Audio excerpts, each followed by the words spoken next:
थेट मुद्द्याला हात घालूया. आजच्या या विशेष विश्लेषणात आपण एका अशा विलक्षण आणि गूढ प्रवासाची माहिती घेणार आहोत, जो मानवी भौतिक इच्छांपासून सुरू होऊन थेट संपूर्ण वैश्विक शरणागतीवर जाऊन थांबतो. आपण सगळेच या विषयाचे अभ्यासक आहोत, त्यामुळे हा प्रवास किती अद्भुत असू शकतो याची आपल्याला नक्कीच कल्पना असेल. या कथेची सुरुवात होते ती नागेंद्र शास्त्रींपासून. हे शास्त्री म्हणजे मंत्रशास्त्र विद्येतले अगदी निष्णात व्यक्तिमत्व. सापांसोबत अत्यंत निर्भयपणे राहणे हा त्यांचा स्वभावच होता. किंबहुना या दैवी जीवांना ते अगदी स्वतःच्या मुलांप्रमाणेच जपत असत. पण यातली सर्वात रंजक गोष्ट काय असेल तर एवढे मोठे अभ्यासक असूनही शास्त्रींची एक सर्वोच्च भौतिक इच्छा होती. स्वयंभू दत्तात्रेयांच्या मूर्तीजवळ असणारा जो कालनाग आहे ना, त्याच्या फणेवरचा अत्यंत दुर्मिळ असा कालनाग मणी त्यांना कोणत्याही परिस्थितीत मिळवायचा होता. हा कालनाग म्हणजे कोणी सामान्य नाही, तो महर्षींप्रमाणे निरंतर योगध्यानात मग्न असतो.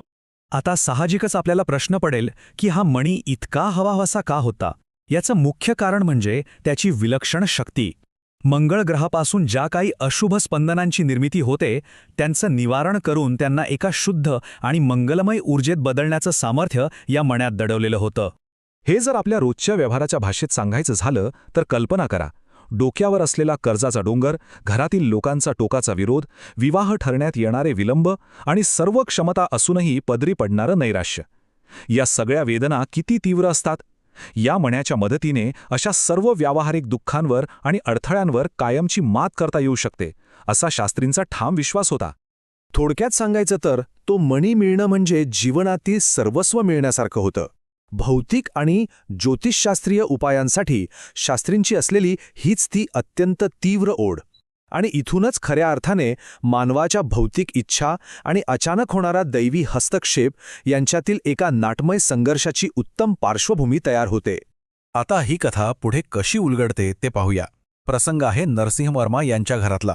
अगदी वरवर पाहता हा एक अतिशय सामान्य प्रसंग वाटतो, पण अंगणातील एका औदुंबराच्या झाडाला पाणी घालण्याच्या या साध्या कृतीतून त्याच जमिनीत दडलेला एक मोठा आणि अद्भुत चमत्कार अचानक उघडकीस येतो.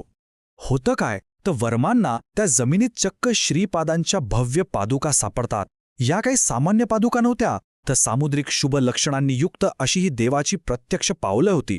त्यावर एका 12 वर्षांच्या मुलाची शुभ लक्षणं स्पष्ट दिसत होती. त्या पाहता क्षणीच वर्मांच्या मनात एक अत्यंत तीव्र भक्ती दाटून येते आणि त्यांना शुद्ध जलाने तसेच नारळाच्या पाण्याने धुवून त्यांची पूजा करण्याची ओढ लागते. आणि बरोबर याच क्षणी एक अत्यंत मोठा आणि धक्कादायक खुलासा होतो. श्रीपाद प्रभू स्वतः नागेंद्र शास्त्रींना जवळ बोलवतात आणि त्यांना एक असं गुपित सांगतात जे ऐकून कुणीही अवाक होईल.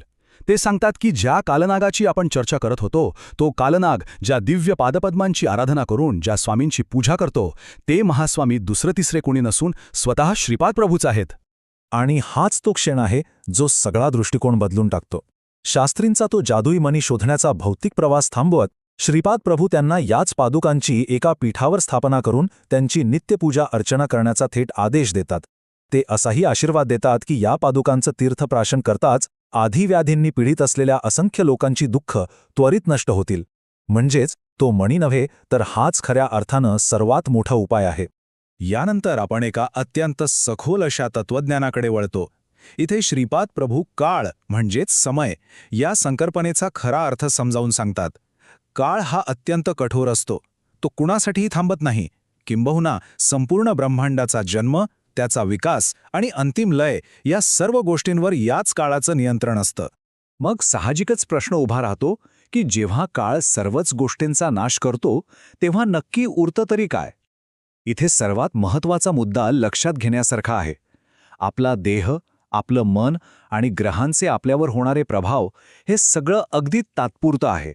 याउलट आत्मा हा पूर्णपणे कालातीत आणि शाश्वत आहे. काळ सर्व भौतिक गोष्टींचा नाश करू शकतो, पण हे शाश्वत तत्व मात्र कायम राहतं. आणि म्हणूनच हा विचार अत्यंत प्रेरणादायी ठरतो. श्रीपाद प्रभू काळावरील आपला पूर्ण अधिकार सिद्ध करताना अतिशय ठामपणे सांगतात, माझी आराधना करणाऱ्यांना कालपुरुष मी स्वतः अनुकूल ठेवतो. याचाच अर्थ जे खऱ्या भक्तीने दत्तात्रेयांची आराधना करतात त्यांच्यासाठी ते वेळ अनुकूल करतात. इतकंच नाही तर गर्वाने मदोन्मत्त झालेल्यांचं बळ काढून ते वाईट शक्तींपासून आपल्या भक्तांचं नेहमी रक्षण करतात. आता हे एवढं मोठं वैश्विक तत्वज्ञान प्रत्यक्ष व्यवहारात कसं आणायचं? तर ही कथा आपल्याला नरसिंह वर्मा आणि दत्तात्रेयांच्या अन्नदानाच्या महान कार्याकडे घेऊन जाते. कोणताही जीव भुकेला असल्याचं पाहिलं की त्यांना अत्यंत दया येत असे. भुकेलेल्यांना अन्न देण्यामागे त्यांची किती सखोल करुणा दडलेली होती हे यातून आपल्याला अगदी स्पष्टपणे दिसून येतं. या संपूर्ण प्रसंगातून श्रीपाद प्रभूंनी नागेंद्र शास्त्रींना दिलेली अंतिम सूचना अत्यंत स्पष्ट आणि थेट आहे. ते सांगतात की आपल्या मंत्रशास्त्र विद्येचा उपयोग केवळ आणि केवळ चांगल्या कामासाठी आणि लोककल्याणासाठीच करा. कोणत्याही लोभाविना अगदी निरपेक्ष भावनेने पीडितांची सेवा करा. लोकांनी स्वेच्छेने जे काही दिलं असेल तेवढंच धन स्वीकारा. अधिक संपत्तीची लालसा अजिबात बाळगू नका. आणि सर्वात महत्त्वाचं म्हणजे आपला सर्व अहंकार पूर्णपणे सोडून द्या. तर हे सगळं समजून घेतल्यानंतरनं शेवटी आपल्यासमोर एक अत्यंत महत्त्वाचा विचार शिल्लक राहतो.